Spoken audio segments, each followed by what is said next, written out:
नमस्ते दोस्तों। परमपिता परमात्मा की असीम कृपा और बड़े बुजुर्गों के आशीर्वाद के साथ सभी भगवत भक्तों का स्वागत करती हूँ आपके अपने चैनल गीत ज्ञानवाणी में। नए मेहमानों का स्वागत, शुक्रिया, अभिनंदन, आभार और सभी के उज्जवल और उत्तम भविष्य की कामना के साथ सभी पवित्र देवी देवताओं का आह्वान करते हैं और इन्हें आसन देते हैं। ओम श्री तुलसीदासाय नमः, ओम वाल्मीकाय नमः, ओम गौरीपतये नमः, ओम श्री सपत्निकाय शत्रुघ्नाय नमः, ओम श्री सपत्निकाय लक्ष्मणाय नमः, ओम श्री सपत्निकाय भरताय नमः, ओम श्री हनुमते नमः। इन्हें आसन देते हैं। श्री गुरु चरण सरोज रज निज मन मुकुर सुधारी, बनो रघुर विमल जसु जो दायिकु फल चारी। बुद्धिहीन तनु जानि के सुमिरो पवन कुमार, बल बुद्धि विद्या देहु मोहि हरहु कलेश विकार। रामायण तुलसी करत है कथा कहूँ अनुसार, आसन देहु प्रेम से विराजो जी पवन कुमार। लखन सिया रामचंद्र की जय, लखन सिया रामचंद्र की जय। मास पारायण 16वां विश्राम, 99 पारायण 4था विश्राम।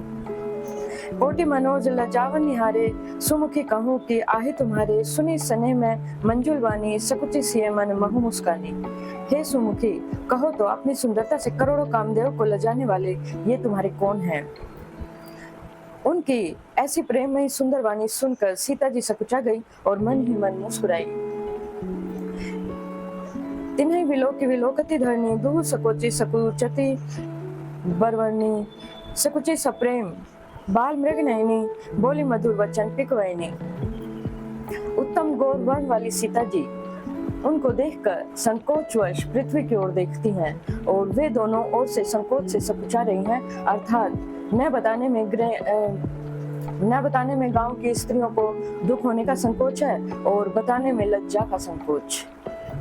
हिरण के बच्चे के सदृश नेत्र वाली और कोकिला सी वाणी वाली सीता जी सकुचा कर प्रेम सहित मधुर वाणी से बोली। सहज सुभाए सुभग तन गोरे, नामु लखनु लघु देवर मोरे। बहुरी बदनु विदु अचल ढाकी, पिय तने चितई भोई करी बाकी। ये जो सहज स्वभाव, सुंदर और गोरे शरीर के हैं, उनका नाम लक्ष्मण है और वो मेरे देवर हैं। फिर सीता जी ने लज्जावश अपने चंद्रमुख को आंचल से ढककर और प्रियतम श्री रामचंद्र जी की ओर निहार कर भौहें टेढ़ी करके कहा। खंजन मंजू तिरिछ नयनी, निज पति कहे तिन्ह प्रिय सैनी। भय मुदित सब ग्राम बधूटी, रंकन राय राशि जन लूटी। खंजन पक्षी के से सुंदर नेत्रों का तिरछा कर खंजन पक्षी के से सुंदर नेत्रों को तिरछा करके सीता जी ने उन्हें इशारा करते हुए कहा कि ये श्री रामचंद्र जी मेरे पति हैं। यह जानकर गांव की सब युवती स्त्रियां इस तरह आनंदित हुई मानो कंगालों को धन की राशियां लूट में मिल गई हों। अति सप्रेम से पाए पही, बहुविधि देसी असीस। सदा सुहागिनी हो तुम जब लगी मही असीस।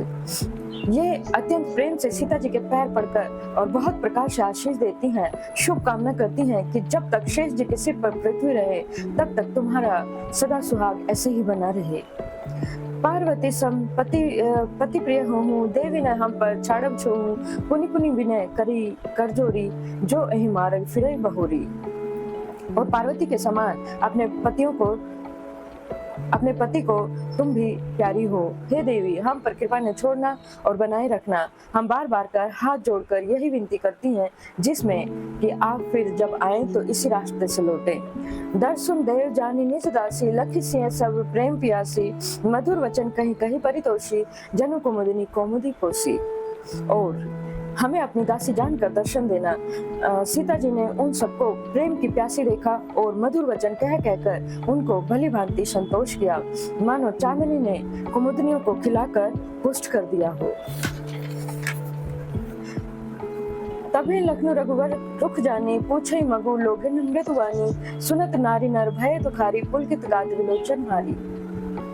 उसी समय श्री रामचंद्र जी का रुख जानकर लक्ष्मण जी ने कोमल वाणी से लोगों से रास्ता पूछा। यह सुनते ही स्त्री पुरुष दुखी हो गए। उनके शरीर पुलकित हो गए और नेत्रों में वियोग की संभावना के प्रेम का जल बह निकला।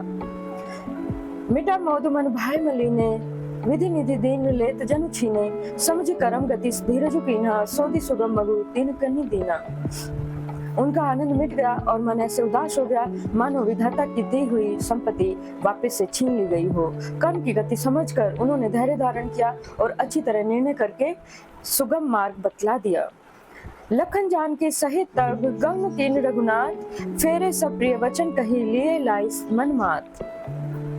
तब लक्ष्मण जी और जानकी जी सहित श्री रघुनाथ जी ने गमन किया और सब लोगों को प्रिय वचन कहकर लौटाया, किंतु उनके मनों को अपने साथ ही लगा लिया। फिरत नारी नर अति पचिताही, देहि हो दोषु देहि मन माही, सहित विषाद परस्पर कही, विधि कर्तव्य उल्टे सब अहीं।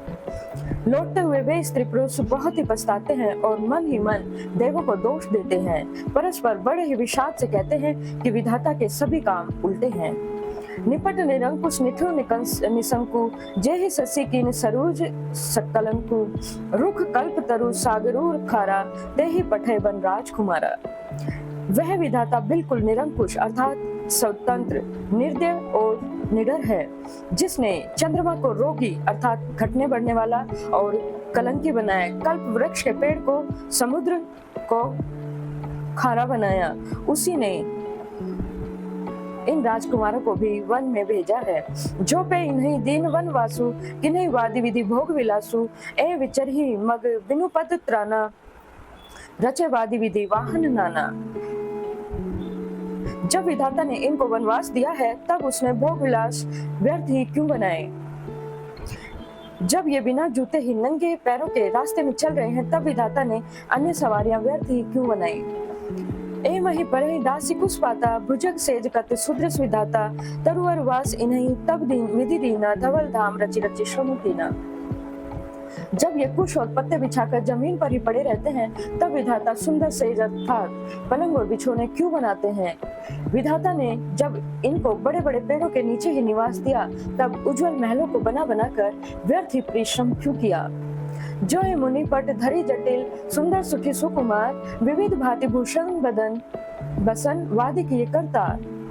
ये जो सुंदर और अत्यंत सुकुमार होकर मुनियों के वल्कल वस्त्र पहने हुए और जटा धारण करते हैं, तो फिर विधाता ने भांति भांति के गहने और कपड़े व्यर्थ में ही बनाए हैं। जो एक कंद मूल फल खाही, वादि सुधादी असंजग माही, एक कहिए सहज सुहाए, आप प्रगट भय विधि न बनाए। जो ये कंद मूल फल खाते हैं, तो जगत में अमृत आदि भोजन के पदार्थ व्यर्थ ही हैं। कोई कहते हैं ये स्वभाव से ही सुंदर है, इनका सौंदर्य माधुर्य नित्य और स्वाभाविक है, ये अपने आप प्रकट हुए हैं, ब्रह्मा ने इनको बनाया नहीं है। जह लगी वेद कही विधि करनी, श्रवण नयन मन गोचर वर्णी, देखऊं खोजी भुवन 10 चारी, कह अस पुरुष कहाँ असी नारी। हमारे कानों नेत्रों और मन के द्वारा अनुभव में आने वाली विधाता की करनी जहाँ तक वेदों ने वर्णन किया है, वहाँ तक 14 लोकों में ढूंढ कर देखो, ऐसे पुरुष और ऐसी स्त्रियां कहाँ मिलेंगी, कहीं पर भी नहीं। इसी से सिद्ध होता है कि ये विधाता के 14 लोकों से अलग हैं और अपनी महिमा में ही अपने आप निर्मित हुए हैं। इन्हीं देखी विधि मनु अनुरागा, पटतर जोग बनाए लागा, किन बहुत श्रम एक न आए, तेहि ईर्षा बन आनी दुराए। इन्हें देखकर विधाता का मन अनुरक्त अर्थात मुग्ध हो गया, तब वह भी इन्हीं के उपमा के योग्य दूसरे स्त्री पुरुष बनाने लगा। उसने बहुत श्रम किया, परंतु कोई भी अटकल में ही नहीं अर्थात पूरे नहीं उतरे। इसी ईर्षा के मारे उसने इनको जंगल में लाकर छिपा दिया। एक कहीं हम बहुत न जाने, आप हुई परम धन्य करी मानही, ते पुनि पुण्य पुंज हम लेखे, जे देखे जिन देखे। कोई ये कहते हैं हम बहुत नहीं जानते, हाँ अपने को परम धन्य अवश्य मानते हैं जो इनके दर्शन कर रहे हैं, और हमारे समझ में वे भी बड़े पुण्यवान हैं जिन्होंने इनको देखा, जो देख रहे हैं और जो अब इन्हें आगे देखेंगे। एहि विधि कही कही वचन, प्रिय लेहि नयन भरी नीर, तिमी चलहि मार्ग आगम सुखी सुकुमार शरीर। एक इसी प्रकार प्रिय वचन कह कहकर सब नेत्रों में प्रेम अश्रों का जल भर लेते हैं और कहते हैं कि ये अत्यंत सुकुमार शरीर वाले कठिन मार्ग में कैसे चलेंगे। नारी स्नेह विकल बस होहि, चकई सांस समय जनु सोई, मृदु पद कमल कठिन मगु जानी, गहवरी हृदय कहीं वर बानी। स्त्रियां स्नेहवश विकल हो जाती हैं, मानो संध्या के समय चकुई भावी वियोग की पीड़ा से सो रही हो, दुखी हो रही हो। इनके चरण कमलों को कोमल और मार्ग को कठोर जानकर वे व्यथित होकर हृदय में उत्तम वाणी से बोले, परसत मृदुल चरण अरुणारे अकुचति सकुचति मही जिमी हृदय हमारे, जो जगदीश इन्हें बनु दीना कसने सुमन में मारगु कीन्हा। इन्हें कोमल और लाल चरणों अर्थात तलवों को छूते ही पृथ्वी वैसे ही सकुचा जाती है जैसे हमारे हृदय सकुचा रहे हैं। जगदीश्वर ने यदि इन्हें वनवास दिया तो सारे रास्ते को पुष्प में क्यों नहीं बना दिया। जो मांगा पाई विधि पाई ए राखई सकी आखिर माही, जो नर नारी ने अवसर आए तिन्हें सिया राम उन्हें देखा न आए। यदि ब्रह्मा से मांगे मिले तो हे सखी हम तो उनसे मांग कर इन्हें अपनी आंखों में ही रखें। जो स्त्री पुरुष इस अवसर पर नहीं आए वे श्री सीताराम जी को नहीं देख सके। सुनी स्वरूप बुझे कुलाई अब लगी गए कहाँ लगी भाई, समरथ धाई बिलो कहीं जाई प्रमोदित फिरई जन्म फल पाई। उनके सौंदर्य को सुनकर वे व्याकुल होकर पूछते हैं कि हे भाई अब तक वे कहाँ गए होंगे, और जो समर्थ हैं वे दौड़ दौड़ कर जाते हुए उनके दर्शन कर लेते हैं और जन्म का परम फल पाकर विशेष आनंदित होकर लौटते हैं। अबला बालक वृद्ध जनकर मेजे ही पछताई, हो ही प्रेम वश लोग इमी रामु जहाँ जह जाई। गर्भवती प्रसूता आदि अबला स्त्रियां बच्चे और बूढ़े दर्शन न कर पाने से हाथ मलते हुए पछताते हैं। इस प्रकार जहाँ जहाँ श्री रामचंद्र जी जाते हैं वहाँ वहाँ लोग प्रेम के वश हो जाते हैं। गाँव गाँव असहोई आनंदु देखी भानुकुल कैरव चंदू, जो कछु समाचार सुनी पावही तेन प्राण ही दोसु लगावही। सूर्य कुल रूपी कुमुदनी के प्रफुल्लित करने वाले चंद्रमा स्वरूप श्री रामचंद्र जी के दर्शन पाकर गांव गांव में ऐसा ही आनंद हो रहा है। जो लोग वनवास दिए जाने का कुछ भी समाचार सुन पाते हैं वे राजा रानी अर्थात दशरथ और केकई को दोष लगाते हैं। कहीं एक अति भल नर नाहु दिन ही हमें जोई लोचन लाहू, कहीं परस्पर लोग लुगाई बातें सरल स्नेह सुहाई। कोई कहते हैं कि राजा बहुत ही अच्छे हैं जिन्होंने हमें अपने नेत्रों का लाभ दिया। स्त्री पुरुष सभी आपस में सीधी स्नेह भरी और सुंदर बातें कर रहे हैं। ते पितु मातु धन्य जिन जाए, धन्य सो नगरु जहाँ ते आए, धन्य सो देसु सैलु बन गऊ, जह जह जाए धन्य सोई ठाऊं। कहते हैं वे माता पिता धन्य हैं जिन्होंने इन्हें जन्म दिया, वे नगर धन्य हैं जहाँ से ये आए हैं, वह देश पर्वत वन और गांव धन्य है और वही स्थान धन्य है जहाँ जहाँ ये जाते हैं। सुखु पायो विरंची रची ते ही ए जही के सब भांति सने ही, राम लखन पति कथा सुनाई रहे सकल मग कानन छाई। ब्रह्मा ने उसी को रचकर सुख पाया है जिसके ये श्री रामचंद्र जी सब प्रकार से स्नेही है। पथिक रूप श्री राम लक्ष्मण जी की सुंदर कथा सारे संसार सारे रास्ते और जंगल में छा रही है। एहि विधि रघुकुल कमल रवि मगलोगन सुख देत, जाहे चले देखत विपिन सिय सौमित्री समेत। रघुकुल रूपी कमल को खिलाने वाले सूर्य श्री रामचंद्र जी इस प्रकार मार्ग के लोगों को सुख देते हुए सीता जी और लक्ष्मण जी सहित वन को देखते हुए चले जा रहे हैं। आगे राम लखनऊ बने पाछे, तापस वेश विराजती काछे, उभई बीच सिय सोहती कैसे, ब्रह्म जीव विच माया जैसे। आगे श्री रामचंद्र जी हैं, पीछे लक्ष्मण जी सुशोभित हैं। तपस्वियों के वेश बनाए हुए दोनों बड़ी ही शोभा से जा रहे हैं। दोनों के बीच में सीता जी कैसे सुशोभित हो रही हैं जैसे ब्रह्मा और जीवों के बीच में माया। बहुरी कहीं छवि जैसे मन बसई, जनु मधु मदन मध्य रति लसई, उपमा बहुरी कहूँ जिय जोही, जनु बुध विच रोहिणी सोई। फिर जैसी छवि मेरे मन में बस रही हो उसको कहता हूँ, मानो बसंत ऋतु और कामदेव के बीच में रति अर्थात कामदेव की स्त्री शोभित हो। फिर अपने हृदय में खोज कर उपमा कहता हूँ कि मानो बुध अर्थात चंद्रमा के पुत्र और चंद्रमा के बीच में रोहिणी अर्थात चंद्रमा की पत्नी सुशोभित हो रही हो। प्रभु पद रेख बीच विच सीता, धरती चरण मग चलती सभीता, सिय राम पद अंक बराए, लखन चलही मगु दाहिन लाए।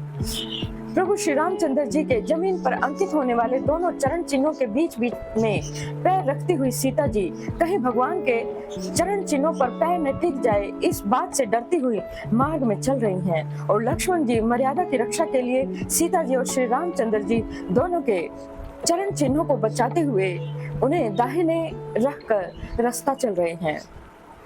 राम लखन से प्रीति सुहाई वचन अगोचर किमी कही जाई खग मृग वचन मगन देखी छवि होही लिए चोरी चित राम बटोही। श्री रामचंद्र जी लक्ष्मण जी और सीता जी की सुंदर प्रीति वाणी का विषय नहीं है अर्थात अनिर्वचनीय है, वह कैसे कही जा सकती है।